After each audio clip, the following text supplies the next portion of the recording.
성경은 순종하라고 기록된 것이지 단순히 공부하라고 기록된 것이 아닙니다. 우리가 이것을 잘 알아야 해요. 그래서 성경은 말씀을 기록하다가 그러므로라고 하는 말들이 계속적으로 나오게 되는데, 그러므로라고 하는 말이 굉장히 중요한 것은 그러므로 순종하라 하는 것입니다. 여러분, 이 그러므로라는 말을 헬라어 성경 원어로 보니 운이라고 말을 하는데, 영어로는 therefore 또는 so라는 말로 표현을 해요. 우리나라 말로는 여러분 아시는 대로 그러므로, 또한, 그러므로, 그러함으로 또는 그렇기 때문에 이와 같은 내용으로 표현을 하고 있습니다. 이 접속사 다음에는 언제고 말씀드린 것처럼 적용 부분이 따라오게 되어 있습니다.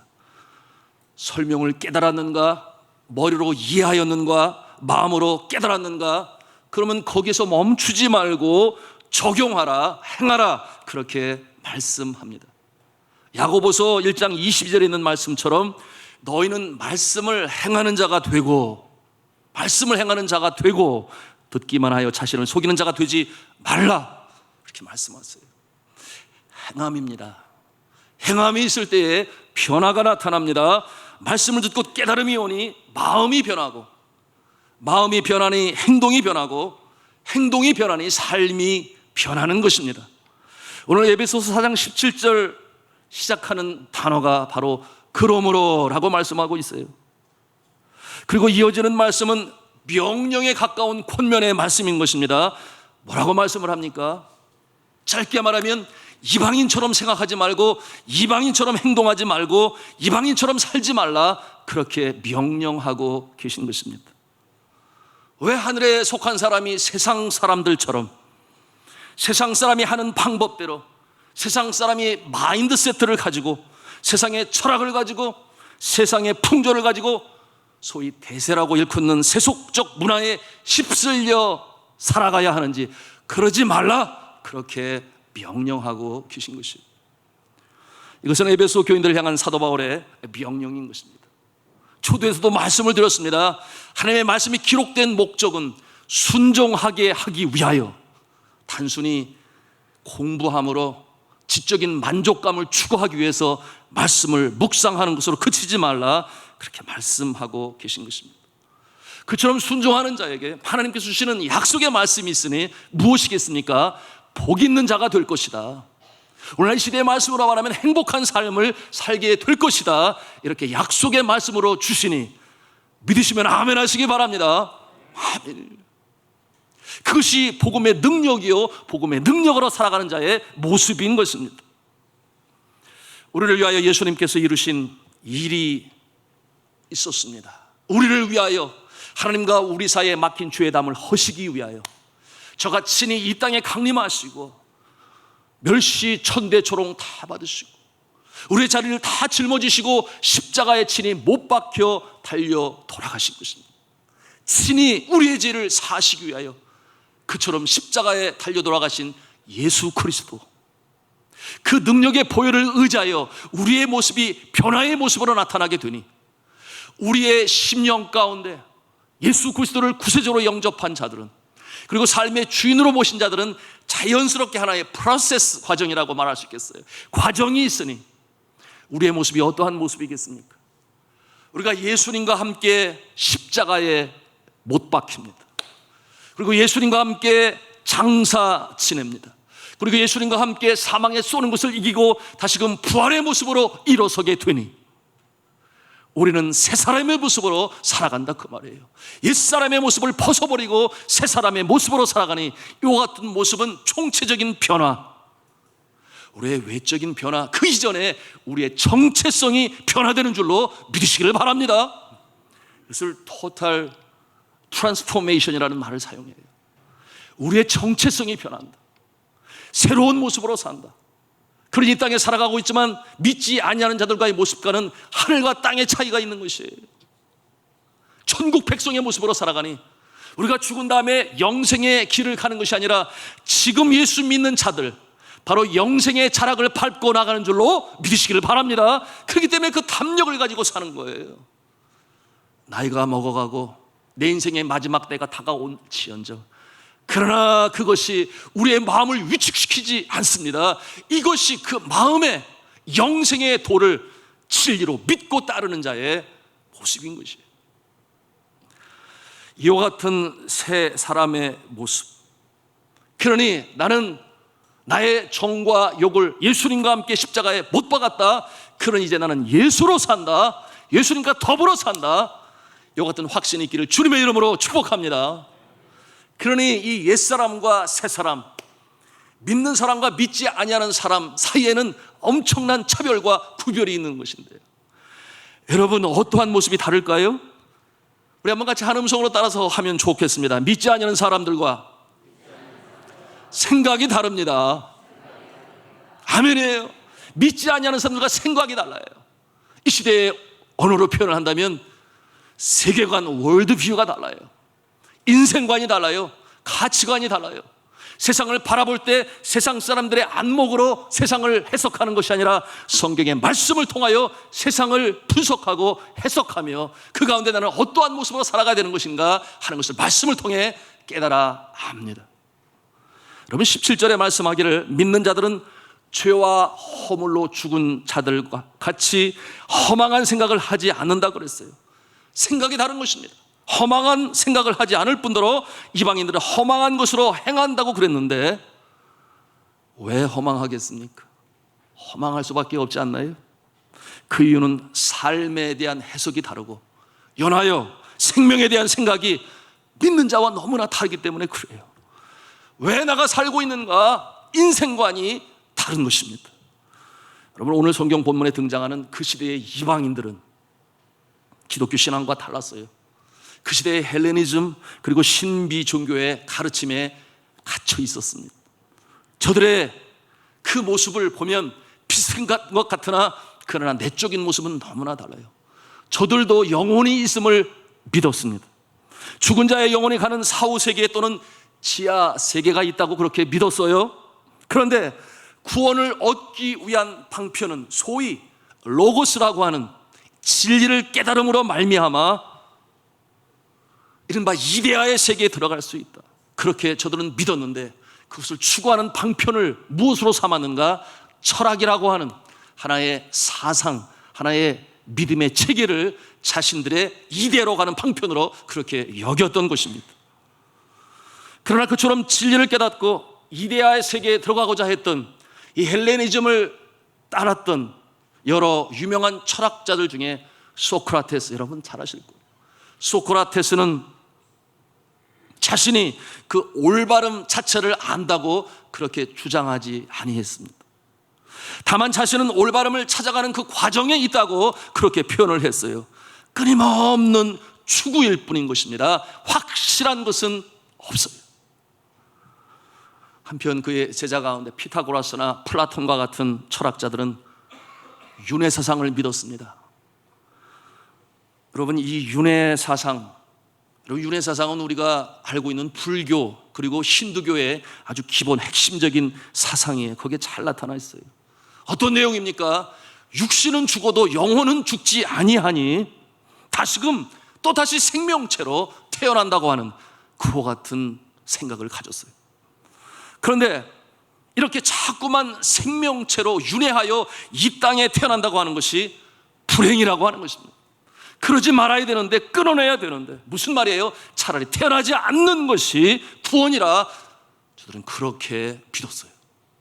그러니 힌두교와 불교에서 말하는 구원이란 산스크리트에서 온 말인데 해탈이라는 말로 표현을 해요. 해탈이 무엇이냐? 이처럼 끊임없이 반복되는 윤회를 끊어버리는 상태를 해탈이다, 그것이 구원이다, 그렇게 여겼습니다. 그러니 어떠한 내용입니까? 구원이란 뭐예요? 결국 자신의 영혼이 완전히 소멸되어 없어지는 것입니다. 그래서 니르바나라고 하는 열반에 들어가는 모습인데요. 어떻게 영혼이 다시금 생명체로 태어나지 않도록 영혼이 없어질 수 있는가? 여러분, 이와 같은 내용을 여러분에게 지금 전하고 있는 것은 그 당시의 이방인들, 옛사람의 모습으로 가지고 있는 그 사람들의 사고관, 세계관을 설명하기 위해 지금 설명하고 있습니다.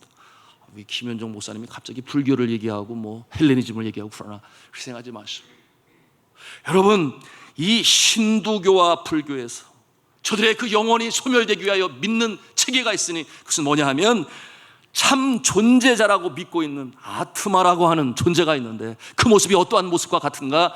거대한 태양의 모습과 같다.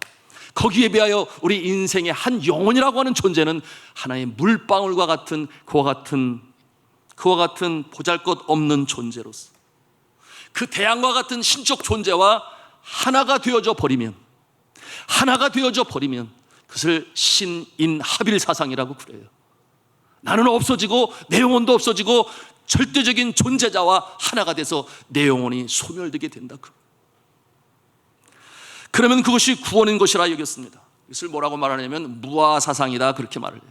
없을 무자에 나자를 써서 나는 사라진다, 그런 뜻이죠. 그것이 구원인 것이죠. 그러니 생각해 보십시오.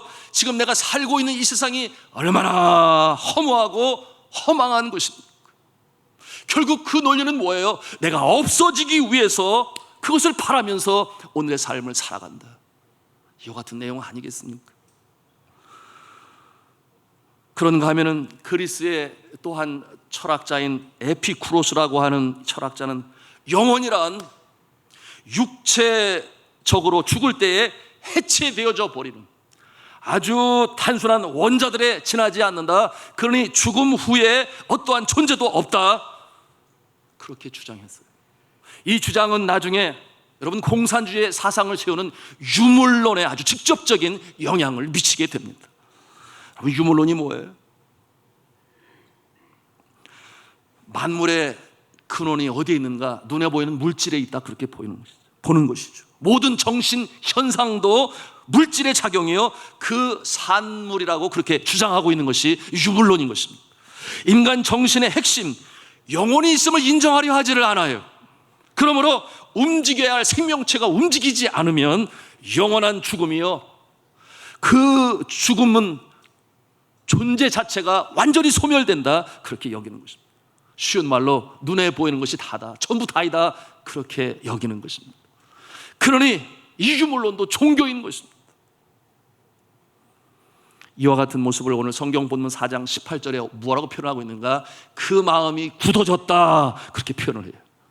이미 사람들 마음속에 믿음의 체계가 하나의 종교화가 되어서 그래서 그 속에 갇혀 있는 것입니다. 쉽게 변화되지 않죠. 18절 말씀 함께 읽도록 하겠습니다.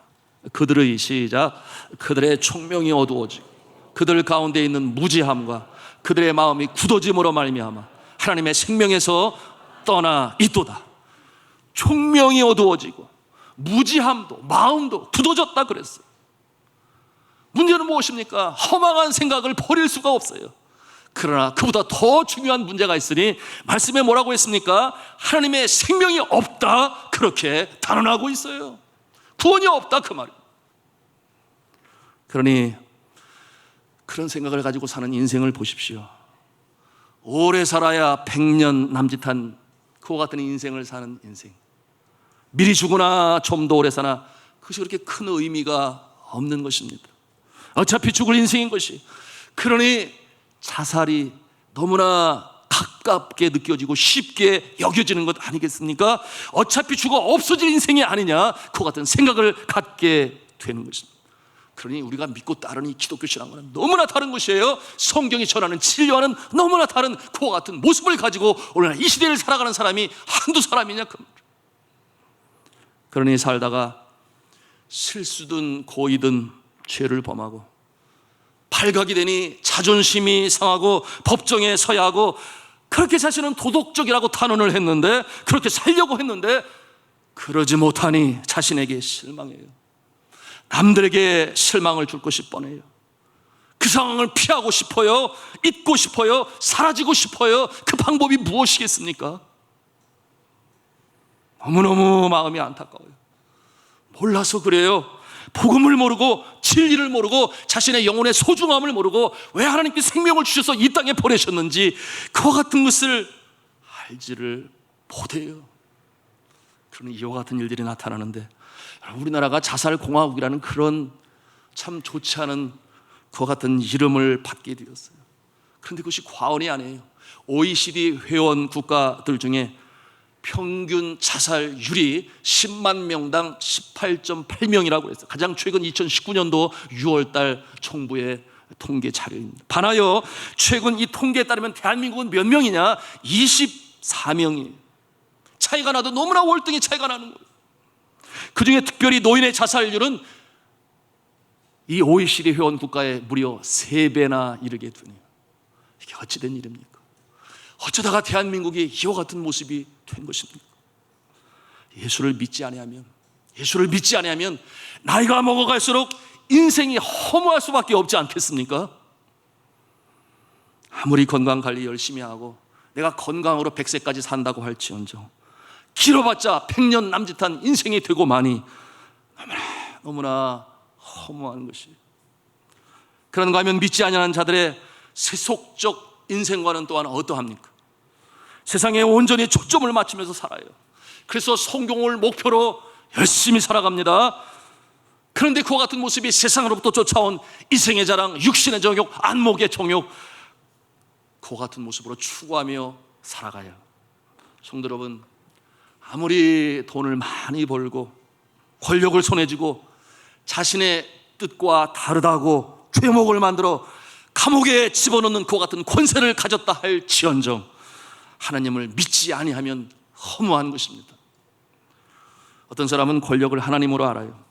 어떤 사람은 돈을, 어떤 사람은 명예를 하나님으로 알아요.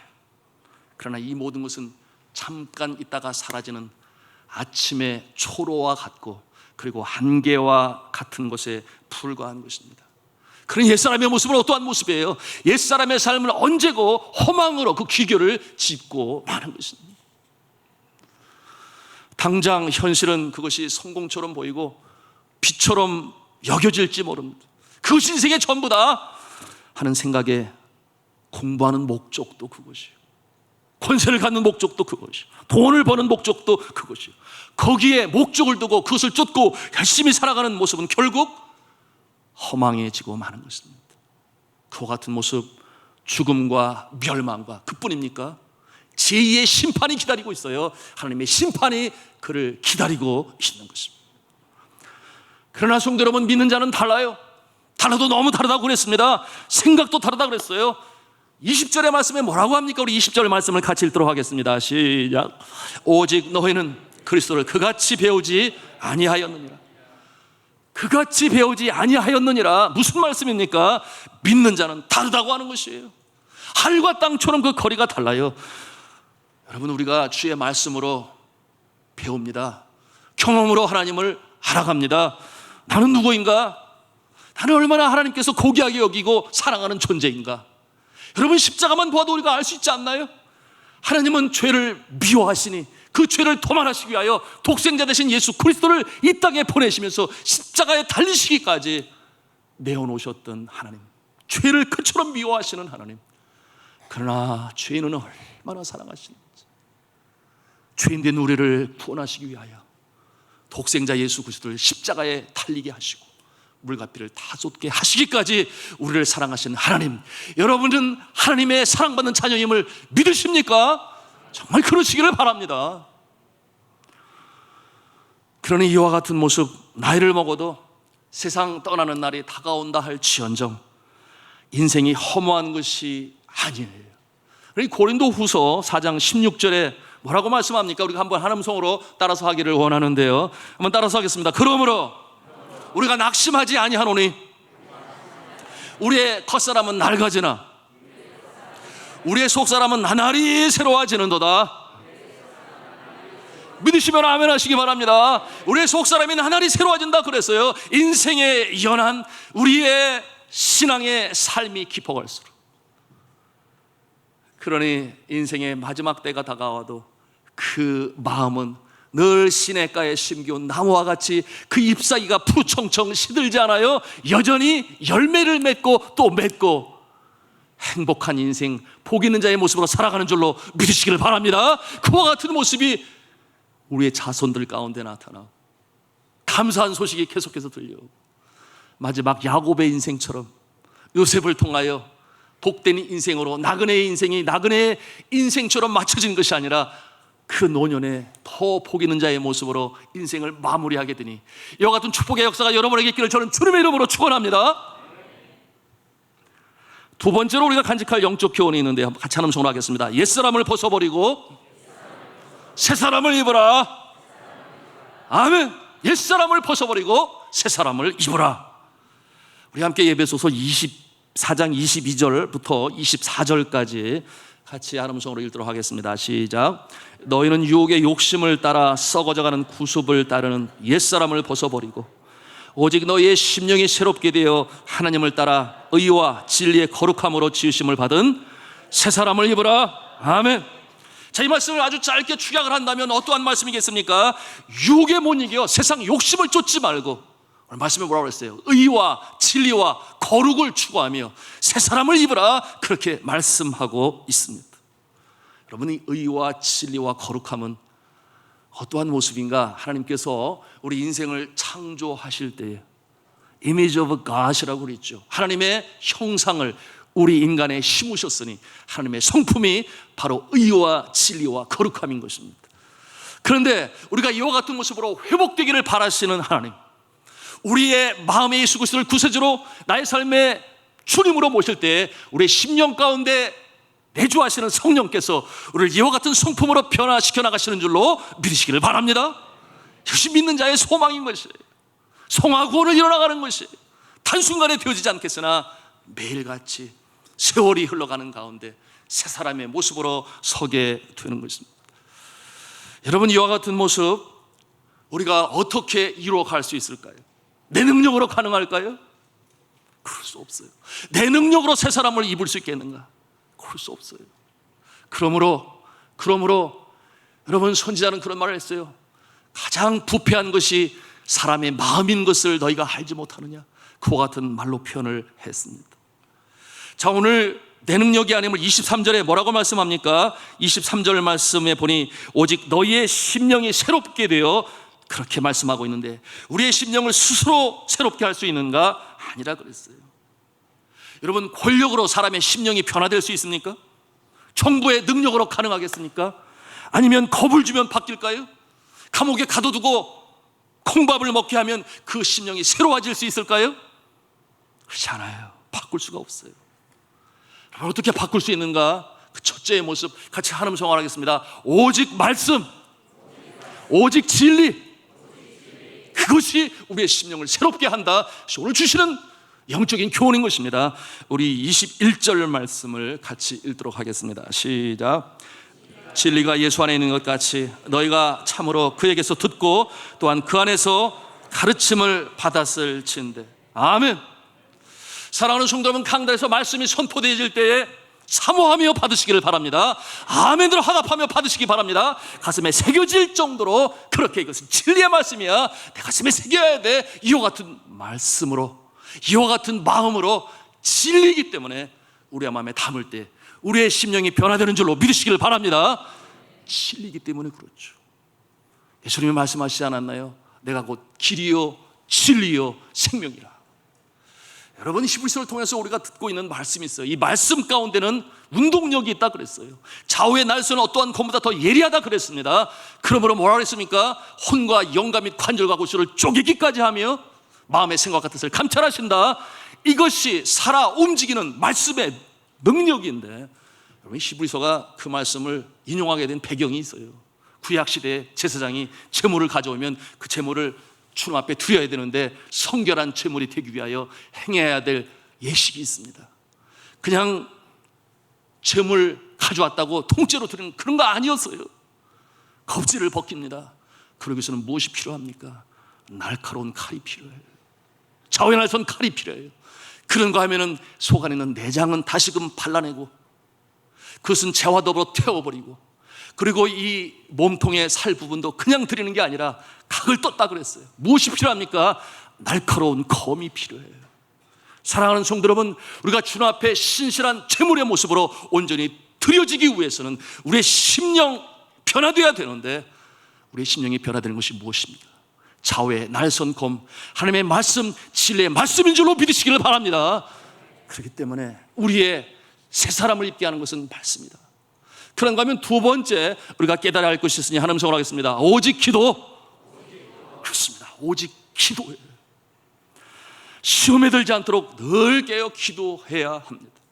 오늘 27절의 말씀 우리가 다음 시간에 해야 할 부분인데 함께 읽도록 하겠습니다. 27절 말씀 같이 읽습니다. 시작. 마귀에게 틈을 주지 마라. 마귀의 시험에 들지 않도록 늘 깨어 기도하라 예수님께서 말씀하셨어요. 그런가 하면은 사도 바울도 뭐라고 권면합니까? 쉬지 말고 기도하라. 그렇게 말씀하셨어요. 쉬지 말고 기도하라. 그러나 오늘 신학자는 뭐라고 표현했는가? 기도는 우리의 영혼의 호흡이다. 그런 말을 했어요. 여러분, 우리 육신이 숨을 멈추면 살지 못해요. 마찬가지로 우리의 영혼은 우리의 기도를 멈추는 순간 죽어가기 시작하는 것입니다. 사랑하는 성도 여러분, 말씀과 기도라고 그랬습니다. 말씀과 기도로 새 사람으로 입으시기를 저는 주님의 이름으로 부탁합니다. 새 사람을 입으라 오늘 말씀은 명령하죠. 우리에게 이 믿음과 순종을 가지고 믿음의 사람이 지켜야 할 영적 진리인 것인데요.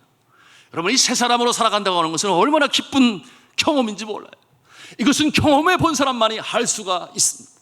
이것이 우리가 신앙에 더욱더 기도하며 말씀을 삼아가 나가는 그 목적이 아니겠습니까? 주님께서 바라보실 때 복 있는 자의 모습으로 새 사람으로 살아가야 되는데요. 여러분, 이와 같은 축복이 여러분의 삶 가운데 나타나기를 주님의 이름으로 축복합니다. 어느 한 여자가 있었는데요, 미스 코리아로 당선되었어요. 영광이죠.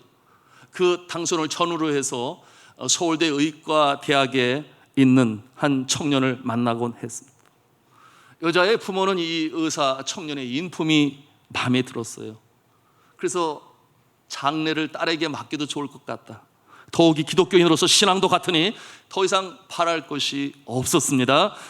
그리고 이 딸도 아주 순수한 마음으로 또 부모의 그 권함을 받아들여서 결혼하게 되었어요.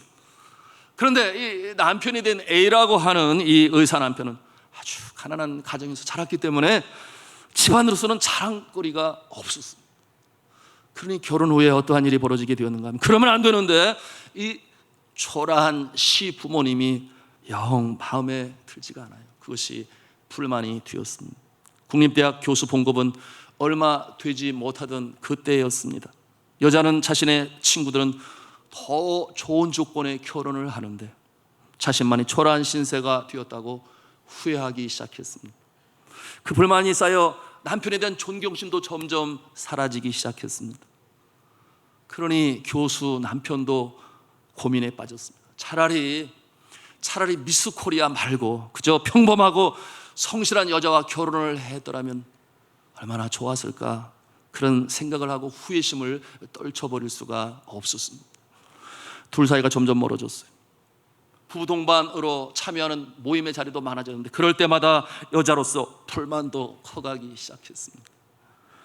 미스 코리아까지 된 자신의 신세는 자신이 기대했던 모습은 마치 신기루처럼 파우에 부딪혀 사라진 포말처럼 그와 같은 허무하고 허망한 생각이 그 마음에 쳐들어왔습니다.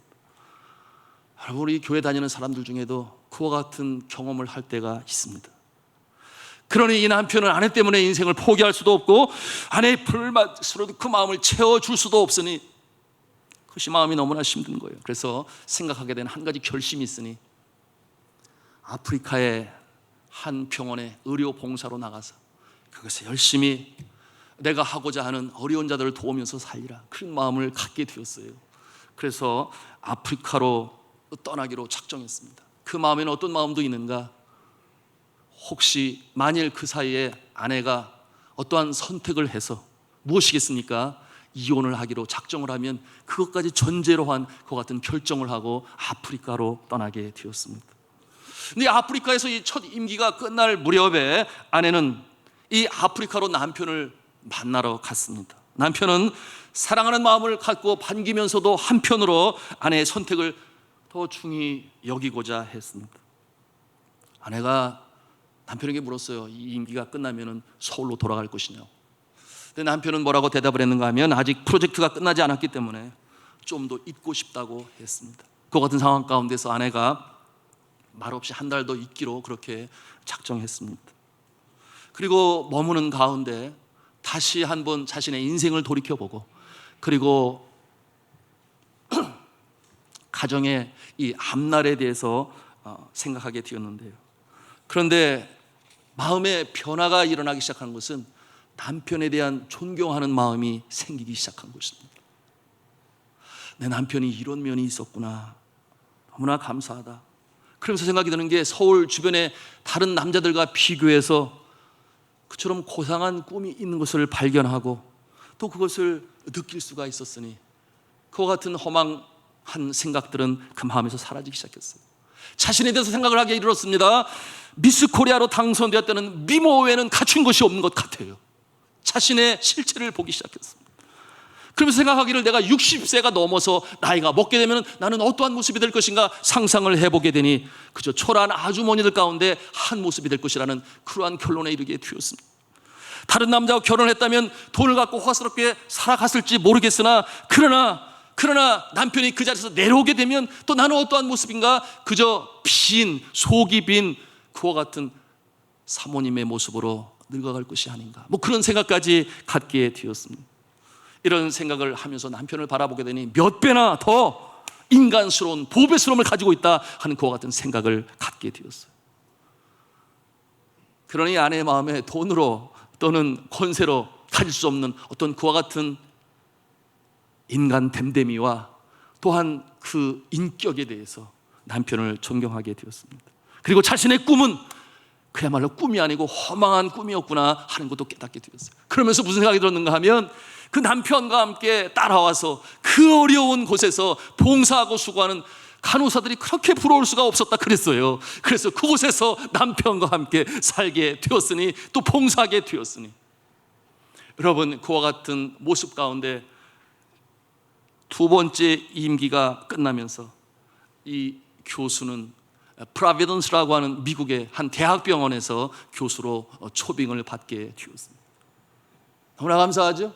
해피엔딩이죠? 그 둘 사이에 아들이 있었는데 미국에서 고등학교를 졸업하고 하버드 대학에 이 특차 전형으로 입학까지 하게 되는 그와 같은 기쁨을 갖게 되었습니다. 해피엔딩이고 너무나 아름다운 이야기인데요. 여러분, 이와 같은 모습은 어떠한 모습입니까? 복 있는 자의 모습이요, 그야말로 새 사람의 모습으로 허망한 생각을 벗어버리고 옛사람을 벗어버리고 새 사람의 모습으로 살아가는 모습이니, 사랑하는 성도 여러분, 우리에게도 같은 소망이 있음을 믿으시기 바랍니다. 우리의 생각을 고쳐먹어 이방인들과 같이 험한 곳에 뜻을 두고 허망한 행동으로 살아가는 존재가 아님을 우리는 알 수 있어야 하겠습니다. 성도 여러분, 오늘 말씀은 우리에게 변화되라고 영적 교훈을 주고 계세요. 이방인이 그 마음에 허망한 것으로 행함같이 행하지 말라, 그렇게 말씀합니다. 너희는 그리스도를 그같이 배우지 아니하였다, 그렇게 날카롭게 지적하고 있습니다. 오직 너희의 심령이 새롭게 되어 하나님을 따라 의와 진리와 거룩함으로 지으심을 받은 새 사람을 입으라, 그렇게 명령하고 있으니 믿음과 순종으로 그렇게 이 일을 이루어가시기를 주님의 이름으로 축원합니다. 그럴 때에 복 있는 자의 삶, 행복한 인생, 이 모습으로 살아가는 것인데, 이와 같은 모습으로 하나님께 감사하시면서 승리의 깃발을 날리시면서 어려운 때를 극복하시고 이겨나가시는 하나님의 성도들 다 되시기를 저는 주님의 이름으로 축원합니다.